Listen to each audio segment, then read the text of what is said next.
بسم اللہ الرحمن الرحیم۔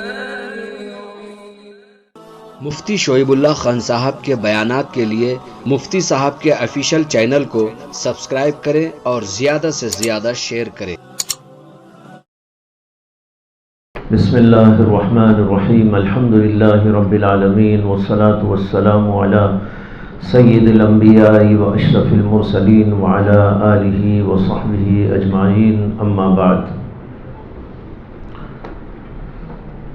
الحمدللہ صبح سے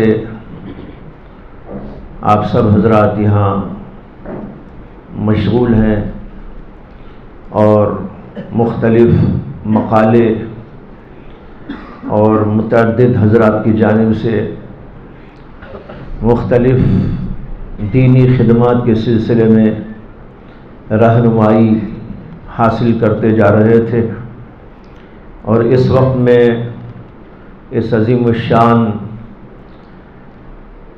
علماء کے مجمع میں حضرت مولانا خالد بیگ صاحب ندوی دامت برکاتہم نے نہایت ہی عمدہ اور بہترین اور چشم کشا روح فضا خطاب فرمایا، اور جو موضوع دیا گیا تھا میں سمجھتا ہوں کہ انہوں نے اس کا حق ادا کیا۔ نہایت مرتب انداز میں تقریباً جن پہلوؤں کی جانب متوجہ کرنا ضروری تھا ان سب کی طرف کہیں تفصیلاً تو کہیں اجمالاً انہوں نے رہنمائی کی ہے۔ یہ مسئلہ آج کے دور میں بہت زیادہ شدت کے ساتھ اور وسعت کے ساتھ میں اٹھایا جاتا ہے کہ مدارس اسلامیہ کے اندر دنیاوی تعلیم داخل کی جائے، بلکہ عام طور پر چھوٹے سے چھوٹا دماغ والا بھی، ایک آٹو ڈرائیور بھی اور ٹھیلوں پر کاروبار کرنے والا بھی علماء کو یہ مشورہ دیے بغیر نہیں رہ سکتا کہ مدارس کے اندر کچھ تو کیجیے۔ یعنی ایسا لگتا ہے کہ ان حضرات کے نزدیک کچھ نہیں ہو رہا۔ مولانا نے ابھی آپ کو بتایا صرف اصطلاحات کا فرق ہے، زبان کا فرق ہے، وہ تمام علوم اور فنون جو پڑھانے چاہیے الحمدللہ وہ یہاں پڑھائے جاتے ہیں، اور اس سے بہتر انداز پہ پڑھائے جاتے ہیں، بلکہ یوں کہیے کہ یہاں محققانہ طور پر پڑھائے جاتے ہیں اور دلائل کی روشنی میں پڑھائے جاتے ہیں۔ آپ ہدایہ پڑھتے ہیں تو ہدایہ کے اندر تمام کے تمام ابواب میں جہاں قرآنی اور حدیثی دلیل ہوتی ہے وہاں عقلی دلیل بھی وہ پیش کرتے ہیں۔ عقلی دلیلوں کا بہترین ذخیرہ، بہت بڑا ذخیرہ اس کے اندر موجود ہے۔ تو بہرحال بہت سے لوگوں کے ذہنوں میں ایسی بات بیٹھی ہوئی ہے جبکہ یہاں سب کچھ پڑھایا جاتا ہے۔ اس سے زیادہ حیرتناک ایک واقعہ آپ کو سناتا ہوں کہ میرے پاس آنے جانے والے ایک ایسے صاحب جو بار بار آیا کرتے تھے اور برسا برس سے ان کا تعلق ہے، مدرسے کو آنا جانا، میرے سے ملنا، بات چیت کرنا وغیرہ وغیرہ۔ ایک بار اچانک بیٹھے بیٹھے انہوں نے مجھے مشورہ دیا۔ آپ سنیں تو آپ سب کو شاید ہنسی بھی آئے اور افسوس بھی ہو۔ انہوں نے کہا حضرت میرا ایک مشورہ ہے کہ مدرسے میں عربی پڑھائے تو کیسا نہیں گا۔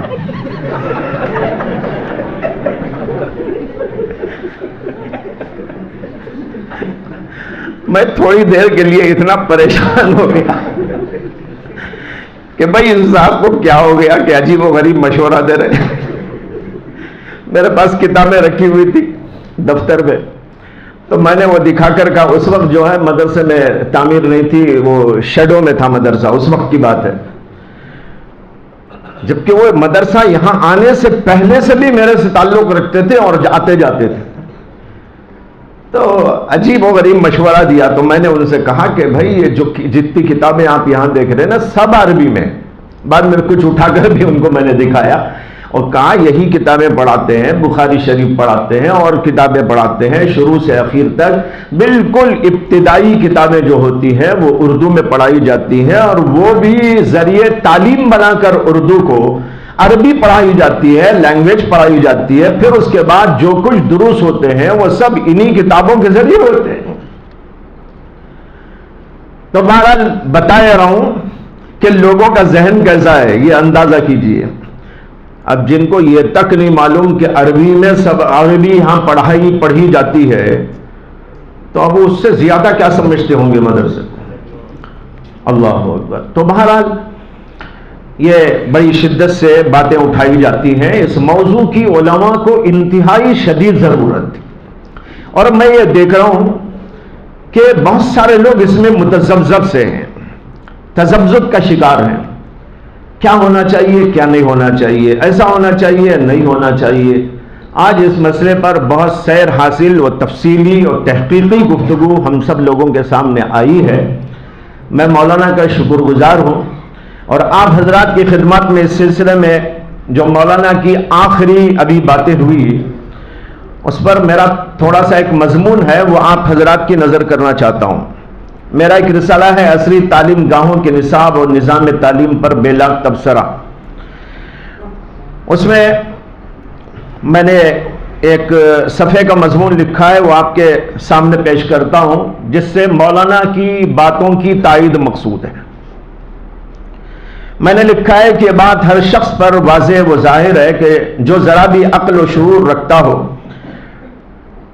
کہ تعلیم انسانی ضروریات میں سے ایک اہم ترین ضرورت اور روحانی فضائل میں سے ایک بلند ترین فضیلت ہے۔ علم و تعلیم ہی وہ جوہر لازوال ہے جس کے سامنے فرشتوں کو سر نگو ہونا پڑا، اور جس کی بنا پر انسان مسجود ملائک بنا، اور یہی وہ وصف خصوصی ہے کہ شرافت انسانی و کرامت انسانی جس پر مرتب ہوتی ہے۔ مگر یہاں یہ یاد رکھنا چاہیے کہ علم وہی ہے جس سے انسان کو انسانیت کا سبق ملے، اخلاق فاضلہ میں رسوخ حاصل ہو، تہذیب و شرافت پروان چڑھے، اور اس کے ساتھ وہ حق و باطل میں تمیز، مغز و پوست میں فرق اور صلاح و فساد میں امتیاز کرنے کی صلاحیت بخشتا ہو، اور انسان کو صراط مستقیم پر گامزن کرتا ہو، اور رضا الہی اور قرب خداوندی کی دولت سے مالا مال کرتا ہو۔ اس کی کوئی پرواہ نہیں کہ وہ سائنس اور ٹیکنالوجی کے علوم و فنون ہو، یا طب و انجینئر کے فنون ہو، تاریخ و فلسفے کے اسباق ہوں، یا زبان و ادب کے دروس ہوں۔ اگر یہ علوم و فنون انسان کو اس مقصد تک پہنچاتے ہیں جو ابھی مذکور ہوا، تو بلا شبہ یہ علوم اور فنون ہے، اور اگر اس مقصد تک نہیں پہنچاتے تو یہ ایک شعبہ جنون ہے۔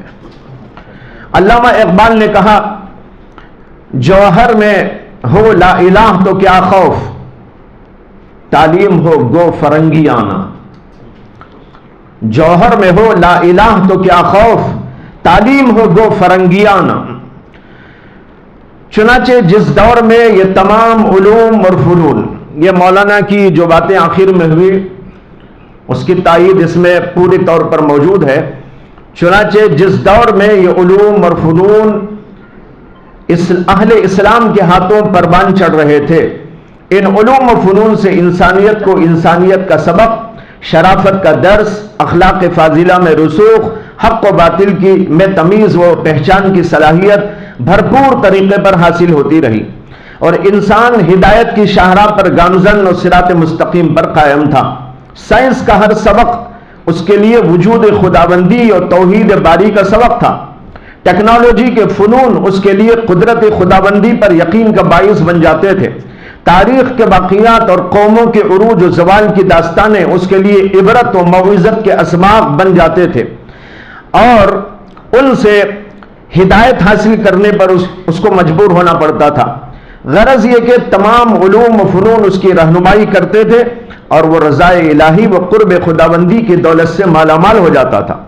مگر اسپین کے زوال کے بعد جب یہ علوم و فنون جن کو ہمارے اسلاف نے ایمانی فراست اور روحانی حرارت کے ذریعے پروان چڑھایا تھا اور ان علوم و فنون سے انسانیت کی خدمت لیتے رہے، الحاد اور دہریت کے شکار لوگوں، خدا اور رسول کے باغیوں، انسانیت و شرافت سے محروم لوگوں، حرص و ہوا کے پجاریوں کے ظالمانہ و مجرمانہ پنجے اور قبضے میں چلے گئے۔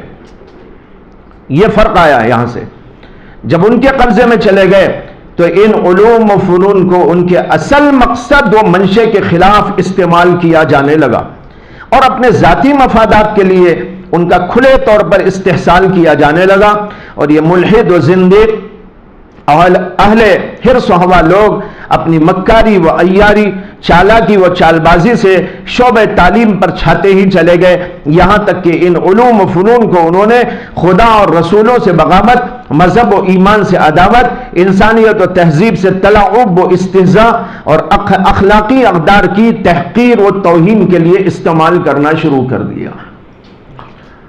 یہ تقریباً 20-25 سال پہلے لکھی ہوئی میری تحریر ہے رسالے کے شروع میں۔ بہرحال یہ ہم لوگوں کو سمجھنا ہے یہ سارے علوم و فنون ہمارے اپنے ہیں، بلکہ جیسا کہ مولانا نے وضاحت کی کہ ان علوم و فنون کے بانی ہمارے لوگ ہیں۔ الجبر والمقابلہ کے بارے میں ابھی تفصیل سے آپ کو بتایا گیا۔ الجبرا کا لفظ ہی اس سے ماخوذ کر کے آج تک پڑھایا جا رہا ہے، جبکہ خالص عربی لفظ ہے۔ آج انگلش کا لفظ بن گیا، جبکہ خالص عربی لفظ ہے۔ الجبر والمقابلہ سارے لوگ جانتے ہیں کہ عربی ہے، خالص عربی ہے۔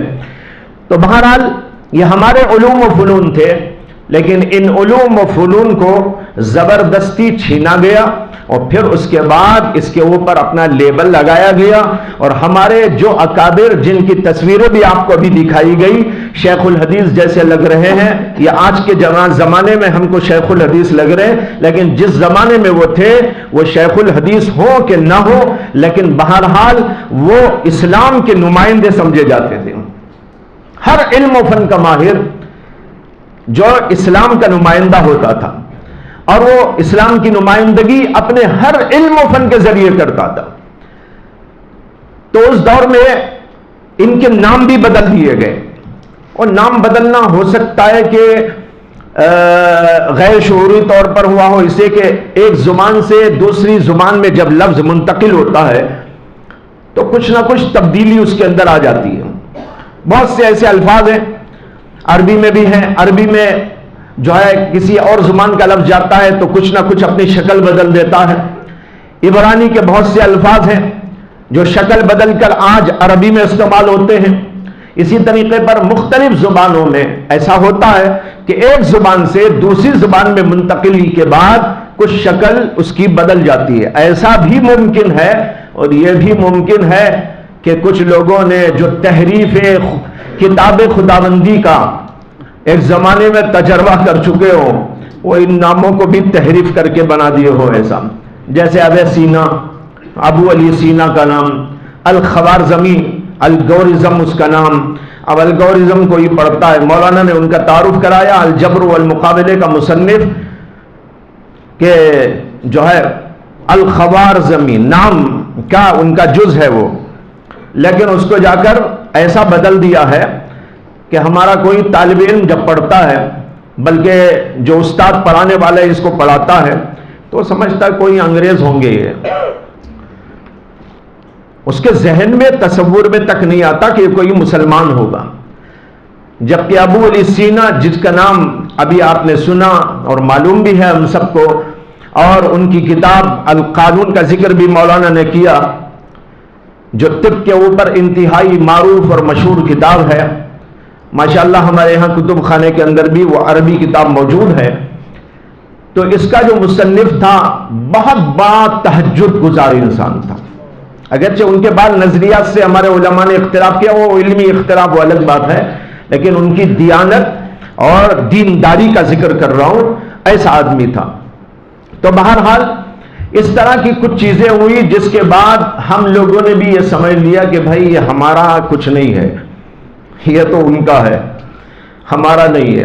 چوری کر کر ہمارے گھر سے اٹھا کر لے گئے لوگ، اور جا کر انہوں نے اپنا اپنا اپنا اتنا نعرہ لگایا کہ ہم نے بھی کہہ دیا ہاں جاؤ بھائی تمہارا، ہمارا نہیں ہے اس میں کوئی حصہ، جبکہ یہ ہمارا تھا۔ بہرحال ایک بہت بڑا تاریخی المیہ ہے، انتہائی جو ہے خطرناک قسم کا یہ تاریخی المیہ ہے۔ اس کے اوپر ہم سب بیٹھ کر پوری رات نہیں دن رات روتے رہے تو بھی کم ہے۔ اتنا بڑا انقلاب آ گیا اور ہم جو ہے پیچھے چلے گئے۔ یہ سارے علوم و فنون ایک چھت کے نیچے پڑھائے جاتے تھے۔ جو جامعہ اور یونیورسٹی بنتی تھی وہاں تمام علوم و فنون پڑھائے جاتے تھے۔ کئی تاریخی حوالے اس کے میرے پاس موجود ہیں، میرا ایک رسالہ بھی اس پر ہے تیار جو ابھی چھپا نہیں ہے، جس کا عنوان یہ ہے کہ علماء کرام کا عصری تعلیم کے سلسلے میں رول۔ اس سلسلے میں میں نے ایک تحریر لکھی ہے، ایک رسالہ ہے جو ابھی چھپا نہیں ہے، انشاءاللہ قریب میں چھپ جائے گا۔ تو بتانا یہ ہے کہ یہ سب ہمارے علوم و فنون تھے، ہم پڑھ سکتے ہیں اور پڑھ رہے ہیں، جس شکل میں بھی ہو ہمارے پاس یہ علوم و فنون موجود ہیں۔ اس لیے ہمیں پوری ہی بصیرت کے ساتھ ان علوم کو حاصل کرنا چاہیے۔ البتہ جیسے کہ مولانا نے آپ کے سامنے وضاحت کی کہ ہمیں ان کی زبان میں اس کو سمجھانے کے لیے واسطے کے طور پر اس زبان کو استعمال کرنا چاہیے۔ یہ نقطہ بھی مولانا نے جو کہا میں اس کی پوری تائید کرتا ہوں، اور ہر عالم کے ذہن میں یہ بیٹھ جانا چاہیے کہ ہمیں مدارس کو اسکول نہیں بنانا ہے۔ مولانا نے بالکل صحیح لفظ استعمال کیا کہ یہ خودکشی کے مرادف ہے۔ خودکشی کیا ہے؟ جو اس کی روح ہے وہ مر جائے گی، جو اس کی روحانیت ہے وہ ختم ہو جائے گی، یہ دنیاوی چیز بن جائے گی، دنیاوی علم کا گھر بن جائے گا، جبکہ آج یہ روحانیت کا ایک گھر قرار دیا گیا ہے اور ہم سمجھتے ہیں یہ روح اس کی ختم ہوتی چلی جائے گی۔ اس لیے ہم لوگوں کو اس سلسلے میں مشورہ کرنا چاہیے اور کس انداز سے کتنی حد تک کیا چیز لینا چاہیے۔ جو اس سلسلے میں ماشاءاللہ کام کر رہے ہیں، مولانا تو ایک طویل زمانے سے اس فیلڈ کے اندر کام کرتے جا رہے ہیں، اور اسی لیے ان کو اس عنوان کے تحت کلام کرنے کے لیے گزارش کی گئی تھی۔ مولانا نے بخوشی اس کو قبول کیا اور تشریف لائے اور بہترین خطاب کیا، اور اس سے میں سمجھتا ہوں کہ بہت سارے لوگوں کے ذہن صاف ہوئے ہوں گے اور ایک راہ بھی ملی ہوگی، اور آئندہ کام کرنے کے سلسلے میں ایک سوچ اور فکر اس سلسلے میں بن رہی ہوگی، اور کام کرنے کے لیے کوئی راہ عمل اختیار کرنے کی طرف وہ آگے چل پڑیں گے، اور جب چل پڑیں گے تو انشاءاللہ کوئی نہ کوئی راہ عمل ہم کو ضرور ملے گی۔ باقی جو ہے میرا اور خطاب جو طے تھا پہلے سے آپ حضرات کی خدمات میں پیش کرنے کے لیے، میں سمجھتا ہوں کہ اس وقت اس کی ضرورت بھی نہیں ہے، اور یہی چند باتیں میری طرف سے آپ سمجھیں۔ باقی ہم سب لوگوں کو مختلف فیلڈوں میں کام کرنے کی ضرورت ہے۔ آپ سب کو اس لیے آج جمع کیا گیا، اور مختلف عناوین کے تحت میں آپ حضرات کے سامنے کچھ باتیں یہاں پیش کی گئی، اور اسی سلسلے میں یہ خطاب بھی مولانا کا آپ کے سامنے کرایا گیا کہ ہمارا ذہن کھلے اور مختلف فیلڈوں میں کام کرنے کی ہمارے اندر صلاحیت پیدا ہو جائے، اور ہم ہر فیلڈ میں کام کرنے کے لیے تیار بھی ہوں، اور اس کے لیے اسباب تلاش کریں اور راہیں تلاش کریں، اور پھر ان راہوں پر پوری ہمت اور بصیرت کے ساتھ چلنے کی فکریں کریں۔ دیکھیے، ہم جیسے کہ مولانا نے بھی وضاحت کی اور ہم سب بھی جانتے ہیں کہ مدارس میں پڑھنے والے جب پڑھ کر فارغ ہو کر جاتے ہیں تو وہ کیا بن کر جاتے ہیں؟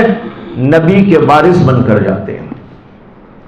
نبی نے جو کچھ کام کیا وہی سب کچھ ہمیں کرنا ہے۔ جو کچھ انہوں نے ورثہ چھوڑا اس ورثے کو ہمیں لینا ہے اور امت کے دوسرے افراد تک پہنچاتے رہنے کی برابر خدمت کرنا ہے۔ اس کے لیے مختلف فیلڈ ہیں، مختلف شعبے ہیں، مختلف طریقے ہیں، مختلف طرز عمل ہے، اور ہر ایک پر نہیں چلتا، اور ہر ایک کے لیے یہ فرصت بھی نہیں ہوتی کہ وہ ہر فیلڈ کے اندر آگے بڑھے۔ اس لیے میں نے پہلے بھی آپ حضرات سے گزارش کی تھی، اور آج مولانا صغیر احمد صاحب نے بھی آپ کو اشارہ دیا تھا کہ جو جس فیلڈ کے اندر کام کرنا چاہتا ہے اور اس کا ذوق ہے، اس کا شوق ہے اور اس سلسلے میں کچھ تجربہ ہے، ایسے حضرات اپنا جو ہے نظریہ اور اندیا اور اپنا نام اور اپنا کام کچھ سامنے لانے کی کوشش کریں تاکہ جو ہے اس سلسلے میں مشورے ہوں اور بات کو آگے بڑھایا جائے. اس لیے کہ ہر فیلڈ میں ہر آدمی نہیں چلتا، اور ہر فیلڈ میں ہر آدمی اگر چلے تو وہ جیسے کہ کہتے ہیں نا جو شیخ الکل ہو جاتا ہے وہ بالکل ختم ہو جاتا ہے، یعنی وہ کسی قابل نہیں رہتا. اس لیے ضرورت اس کی ہے کہ ہم اپنے اپنے لیے کچھ فیلڈوں کو جو ہے اختیار کریں، اور ہر فیلڈ کی ضرورت ہے، ہر میدان کی ضرورت ہے، ہر شعبے کی ضرورت ہے. ہم عوام نہ بن جائیں جو یہ سمجھتے ہیں کہ بھئی یہ چیز ہے بس پورا دین اسی میں آ گیا. ایسا نہیں، بلکہ ہمارا ذہن کھلا ہوا ہونا چاہیے اور بصیرت کے ساتھ، تفقع کے ساتھ اور پوری جو ہے سمجھ بوجھ کے ساتھ کام لیتے ہوئے ہمیں سمجھنا چاہیے کہ ہمیں تمام قسم کے شعبوں کو زندہ رکھنا ہے. اس میں ایک شعبہ یہ بھی ہے اسکول والا شعبہ. اس سے پہلے بھی میں نے اپنے خطاب کے اندر یہ عرض کیا تھا کہ اسکول کی فیلڈ جو مولانا سنبھالے ہوئے ہیں ماشاءاللہ، آپ کی اسکولیں میں نے کئی جگہ دیکھی ہیں، کئی علاقوں میں میرا جانا آنا ہوتا ہے تو وہاں کے لوگ خود لے جا کر بتاتے ہیں. گجرات میں بھی جو ہے بعض جگہ جانا ہوا، کیا ہے اس کا نام، ہمت نگر، نہیں وہ جہاں سیف الدین صاحب ہیں، ہمت نگر، ہاں وہاں بھی جانا ہوا، وہاں بھی لے جا کر مجھے دکھائے وہ آپ کی اسکول، اور بھی بعض جگہ دیکھنے کا اتفاق ہوا اور خود یہاں جو ہے وہ بھی معلوم.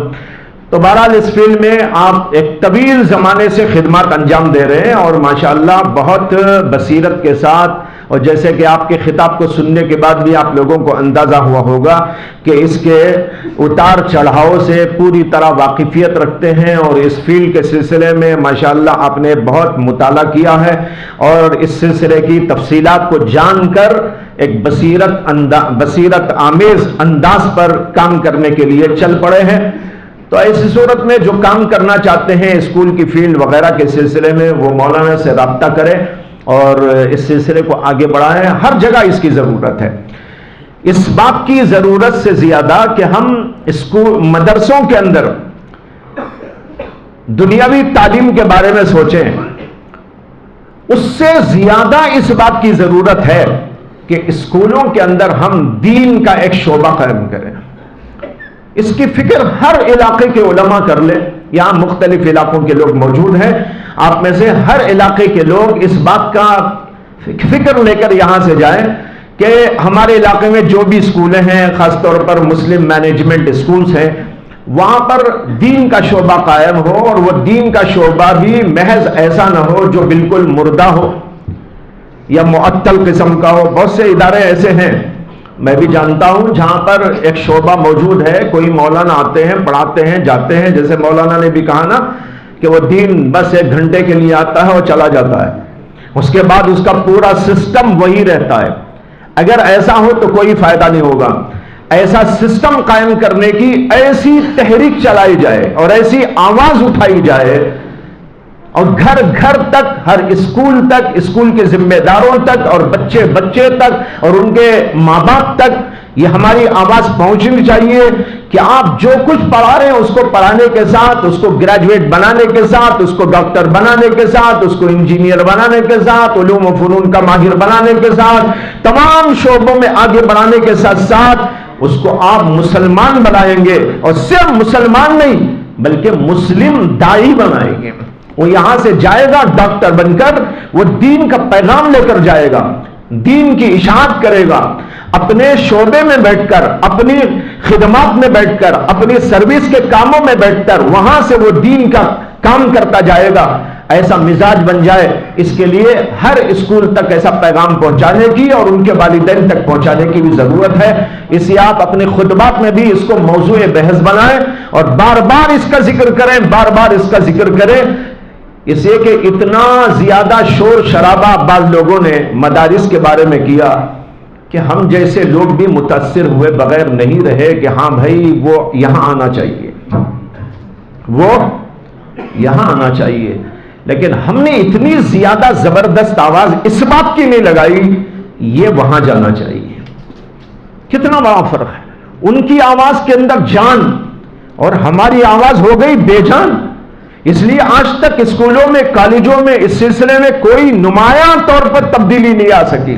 اس لیے کہ معلوم ہوتا ہے کہ ہماری آواز کے اندر ابھی پستی ہے, ہماری آواز کے اندر ضعف ہے, ہماری آواز کے اندر کمزوری ہے. اس لیے اس آواز کے معنی چیخنے کے نہیں ہے. خدا نہ خواستہ کوئی زور زور سے چیخنا شروع کر دے.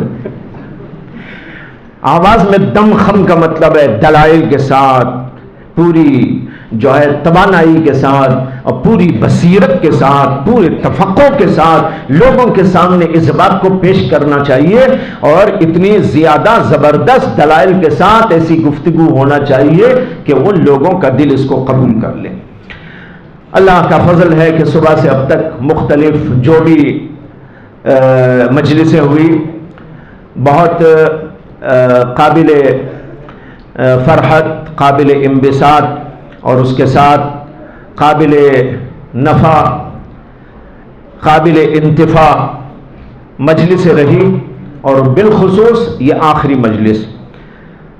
لہذا میں مولانا کا شکریہ ادا کرتے ہوئے بات کو ختم کرتا ہوں اور آپ سب حضرات سے گزارش کرتا ہوں کہ آپ جو کچھ کے پیغامات دیے گئے ہیں اس کے اوپر یہاں مذاکرہ کریں اور کسی نتیجے پر پہنچنے کی کوشش کریں. ایک مجلس اس کے لیے بھی تھی کہ مذاکرہ ہوگا, وہ کب ہوگا وہ یہ حضرات انشاءاللہ اعلان کریں گے. السلام علیکم. صلی علی سیدنا مولانا محمد وعلی آل سیدنا مولانا محمد وبارک وسلم. ربنا آتنا فی الدنیا حسنة وفی الآخرة حسنة وقنا عذاب النار. ربنا لا تزغ قلوبنا بعد إذ هديتنا وهب لنا من لدنك رحمة إنك أنت الوهاب. ربنا لا تجعلنا فتنة للقوم الظالمين ونجنا برحمتك من القوم الكافرين. اے اللہ ہمارے گناہوں کو معاف فرما, ہماری خطاؤں کو درگزر فرما. اے اللہ محض اپنے فضل و کرم سے ہم سب پر اے اللہ اپنی رحمت کا سایہ ڈال دیجئے. اے اللہ یہاں پر مختلف علاقوں سے, دور دراز علاقوں سے حضرات علماء کرام جمع ہوئے ہیں, مختلف دینی خدمات کے سلسلے میں وہ لگے ہوئے ہیں اور اس کے باوجود یہاں پر ان کا آنا محض آپ کے دین کی خاطر ہے اور دین کے سلسلے میں غور و فکر کے لیے ہے. اے اللہ محض اپنے فضل و کرم سے ہمارے جمع ہونے کو قبول فرما. اے اللہ جو مشورے ہوئے, جو باتیں آئی, ان سب کو اے اللہ قبول فرما. اے اللہ آئندہ اس کو لاہ عمل بنا کر کام کرنے کی توفیق عطا فرما. اے اللہ مولانا نے جو بیان کیا اس کو بھی سمجھنے اور دیگر حضرات نے جو خطابات کیے ان سب کو سمجھنے اور اس پر عمل کی توفیق عطا فرما. اے اللہ تمام لوگوں کی اس حاضری کو قبول فرما. اے اللہ بار آور فرما. اے اللہ آئندہ کے لیے عزائم اور مقاصد کے بنانے میں اور کام کرنے میں اے اللہ ہم سب کو حکمت اور صلاحیت عطا فرما. اے اللہ محض اپنے فضل و کرم سے اے اللہ ہم سب کی اس جد و جہد کو قبول فرما لیجئے. اے اللہ کوئی اس کے اندر ایسی بات نہیں ہے جو قبولیت کے لیے جاتی ہو, لیکن اے اللہ آپ اگر چاہیں تو قبول فرما سکتے ہیں. اے اللہ ہماری ہر بات ناقص ہے. اے اللہ ہر چیز کے اندر قصور ہے, ہر چیز کے اندر عیب ہے, ہر چیز کے اندر کھوٹ ہے, لیکن اے اللہ آپ بہت عظیم ہیں, آپ قبول کرنے والے ہیں. اے اللہ درگزر فرماتے ہوئے قبول فرما لیجئے, ہماری اصلاح فرما دیجئے. اے اللہ جو غلطیاں اور کوتاہیاں ہیں اس کو معاف فرما دیجئے. اے اللہ ہمارے اندر اخلاص پیدا فرما دیجئے. اے اللہ ہمارے اندر نیکی کا جذبہ پیدا فرما دیجئے. اے اللہ کام کرنے کی صلاحیت اور قوت اور استعداد پیدا فرما دیجئے. اے اللہ بڑی ضرورت ہے دین کی خدمات کی. اے اللہ ہم سب اس بات کے محتاج ہیں کہ آپ کے دین کے لیے خدمت کریں. اے اللہ ہم کو دین کی خدمت کے لیے قبول فرما لیجئے. اے اللہ آپ کا دین مستغنی ہے, لیکن اے اللہ ہم سب کے سب محتاج ہیں. دین کے محتاج ہیں، دین کے ہر ادارے کے محتاج ہیں، دین کے ہر شعبے کے محتاج ہیں۔ اے اللہ ہمیں دین کی خدمت کی توفیق عطا فرما۔ اے اللہ جو جن خدمات میں لگے ہوئے ہیں، اے اللہ ان کی خدمات کو شرف قبولیت عطا فرما، اس کے اندر مزید کی توفیق عطا فرما۔ ربنا تقبل منا ما كان صالحا وأصلح لنا ما كان فاسدا سبحان ربك رب العزة عما يصفون وسلام على المرسلين والحمد لله رب العالمين۔